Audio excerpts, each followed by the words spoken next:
Palavra do Senhor que nós acabamos de ouvir, encontre seu lugar em nosso coração.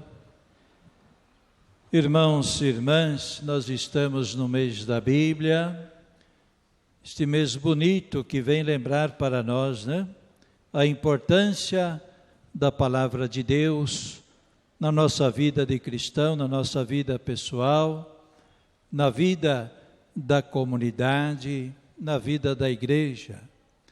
Graças a Deus a gente vê crescer este interesse, pela palavra de Deus,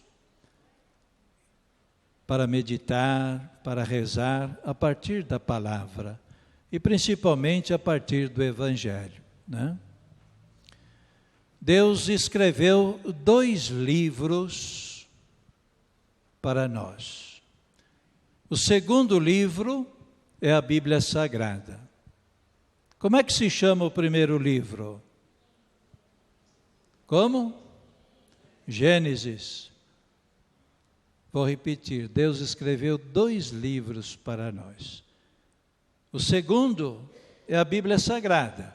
O livro do Gênesis está na Bíblia Sagrada, então não é. Qual que é o primeiro?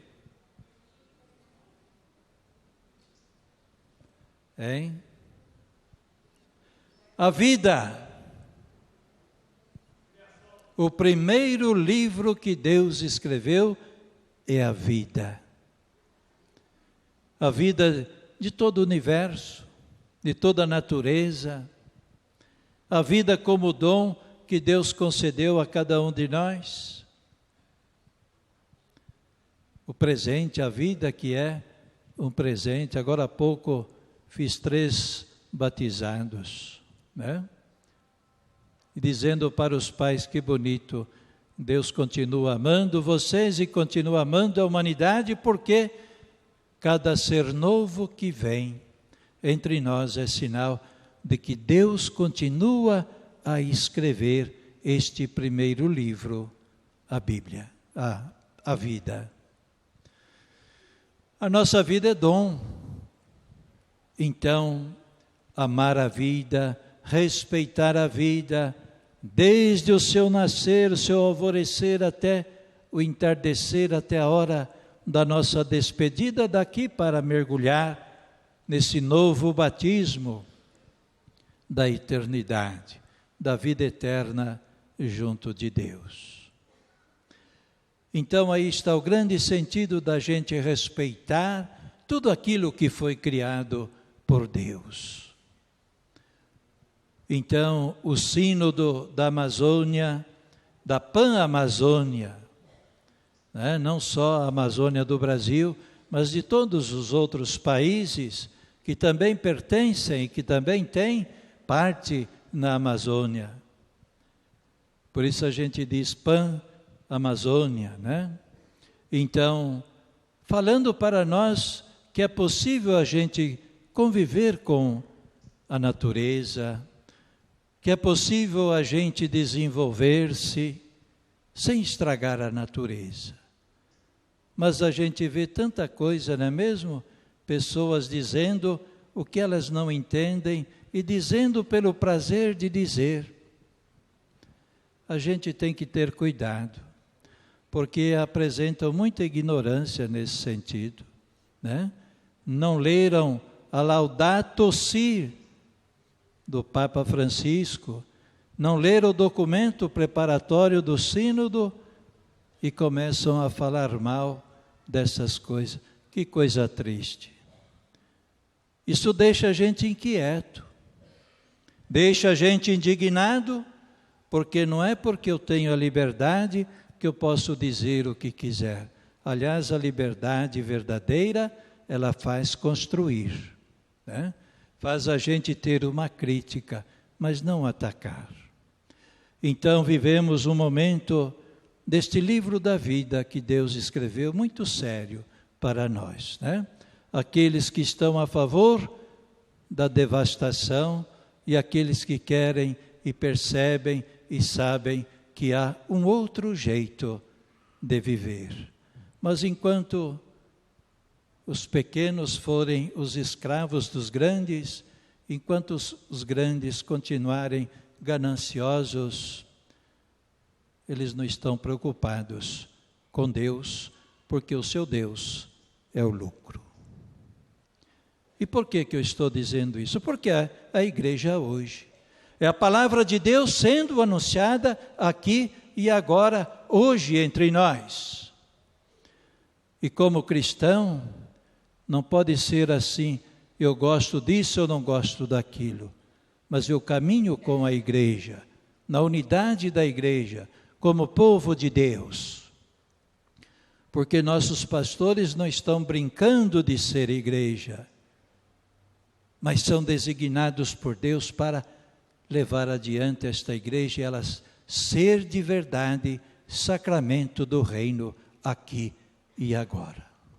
Então, por favor, ter um coração aberto, uma mente aberta para viver o que é de Deus, o que é de Jesus. Senão a gente vai ter a atitude exatamente aqui do Evangelho que nós acabamos de ouvir, né? O Herodes, quanta falsidade no coração deste homem. Eu mandei degolar João, nossa, né? Que grande coisa, eu mandei degolar João, que poderio, não é mesmo? Que coisa. Quem é esse homem sobre quem ouço falar essas coisas? E procurava ver Jesus. Não para contemplar Jesus, não para escutar a palavra de Jesus, é porque ele estava com medo de perder o poder. Quanta gente tem medo de perder o poder, não é mesmo? Quanta gente. Que coisa triste. O Evangelho me ensina a servir e eu quero ter o poder. Não é por aí que vamos viver de verdade a nossa fé. Então, esta preocupação de Herodes, digamos, em outro sentido, de modo mais positivo, tem que ser uma preocupação de cada um de nós também. Veja bem, o profeta Ageu, a leitura que ouvimos, ele está dizendo assim: vocês têm casas boas, têm casas bonitas, bem construídas, e o templo está caindo e vocês não ligam. É a mesma coisa de dizer assim: qual é o lugar que Deus está ocupando na vida de vocês? E a gente pergunta: qual é o lugar que Deus de fato ocupa na minha vida? Ah, o primeiro lugar. Tá bom, tem que ser mesmo. Mas eu tenho que ser consequente, né? Então não é só dizer, eu tenho que ser consequente com esta afirmação minha de dizer que Deus ocupa de fato o primeiro lugar na minha vida. Então, o profeta está dizendo assim: vocês não estão ligando para Deus, estão abandonando o Deus que ama vocês. É claro, e depois o povo, então, que está vivendo satisfeitos, mas ele vai dizer: considerai com todo o coração a difícil conjuntura que estáis passando, mas subi ao monte, trazei madeira e edificai a casa, ela me será aceitável, nela me glorificarei, diz o Senhor. É o Deus presente na nossa história, é o Deus presente no meio do povo. Pensa um pouquinho, meu irmão e minha irmã, Deus está presente no meio da nossa história. Deus caminha conosco. Falei da Bíblia, por quê? O que é a Bíblia Sagrada? É a aliança de Deus com o seu povo. E como que o povo percebeu esta aliança de Deus na sua história, digamos assim, de modo que todos podemos entender? O povo de Israel percebeu o que está acontecendo entre nós. Só pode ter alguém maior do que nós, que está colocando a mão nessa nossa história e está fazendo a gente caminhar firmemente. Ele vai descobrindo como que Deus vai, então, agindo no meio do povo de Israel. Que coisa boa! Então, olhar a nossa história, o jeito da nossa sociedade, os pensamentos bons na nossa sociedade, atitudes que vão construindo a vida, mas também olhar aquelas que vêm destruir a vida, que vêm destruir a natureza, que vêm ferir. Nosso povo está ferido pela falta de respeito para com a dignidade do cidadão. Ninguém quer libertar os pobres e nenhum governo diz assim: vou acabar com todas as favelas porque vou construir casa para todo mundo. Não vi nenhum deste jeito. Não vi nenhum governo dizer: eu vou lá, vamos nos unir e vamos lá acabar com toda a fome do Iêmen, onde tem 1.800.000 crianças condenadas a morrer de fome. Isso é história, está clamando a nós, gritando em nosso ouvido, que nós ainda não caminhamos de verdade no Evangelho, porque senão o nosso coração estava lá. Claro, eu e você sozinho não podemos quase nada. Não é que não podemos nada, não podemos quase nada. Mas juntos a gente transforma as coisas. Qual é então o lugar que Deus ocupa cá em mim? Mas eu tenho que perguntar, qual é o lugar que Deus ocupa lá no meu bairro, lá onde eu moro, lá na minha cidade? Como é que lá, ou nesses lugares, a gente está vivendo de verdade os valores do Evangelho? E quando a gente começa a viver estes valores, a gente interroga os outros. Há quem se preocupa, porque eu estou vivendo de verdade a fé, criando uma consciência ética, criando uma consciência que vai ao encontro da dignidade do ser humano, do homem e da mulher, imagem e semelhança de Deus. Quem é este que eu ouço falar? Diz Herodes.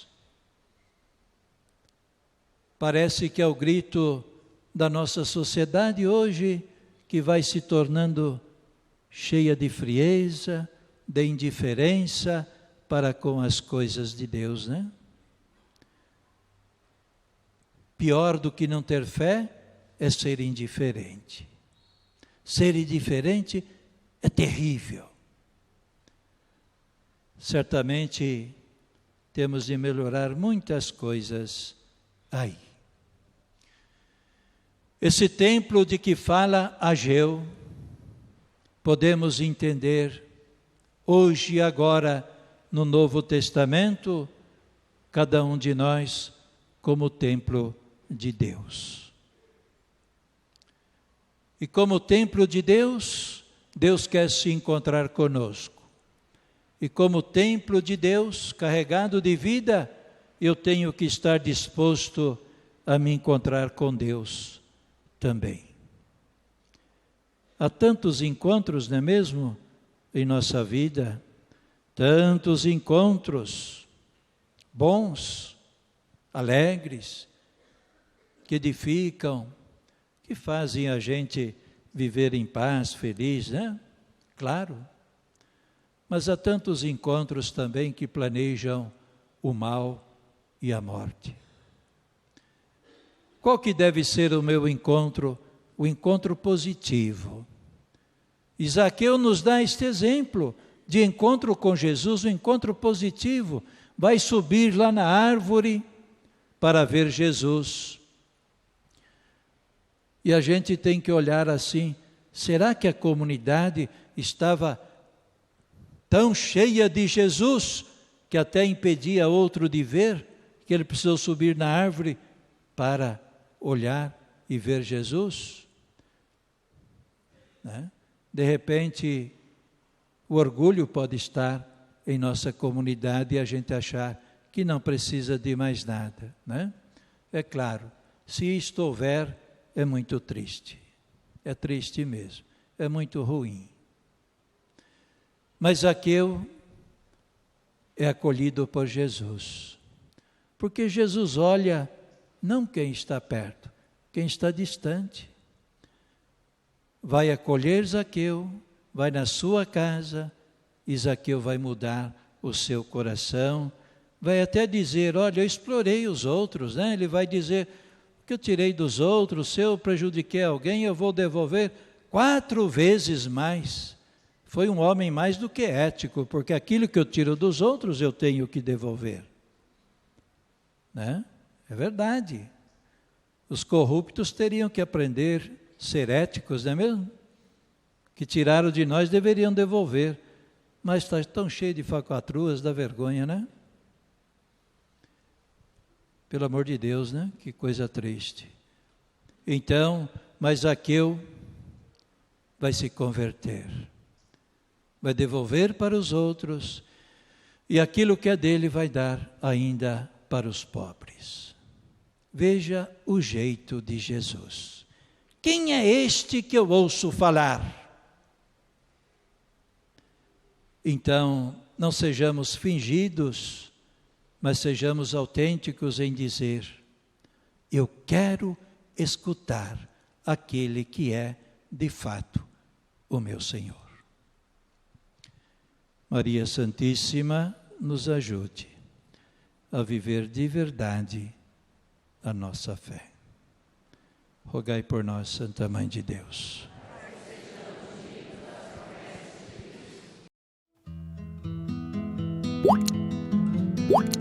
What?